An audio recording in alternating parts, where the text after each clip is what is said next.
14 जन कांग्रेस विधायक सस्पेंड। पूर्वर 12 जन कांग्रेस विधायक को सस्पेंड करा जायथिबा बेले आज आउ 2 जन विधायक को अनुशासनहीन व्यवहार एवं विधानसभा स्पीकर को प्रति असम्मान सृष्टि करने अभियोग रे सस्पेंड करा जायछि।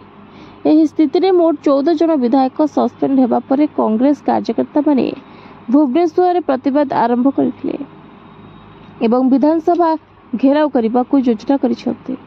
एही प्रतिवाद को दृष्टि रखी भुवनेश्वर पुलिस ट्रैफिक निर्देशावली जारी करिछि।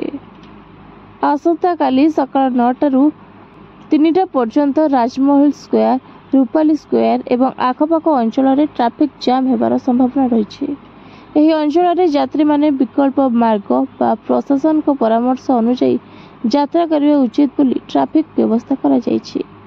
Report voice of Odisha live.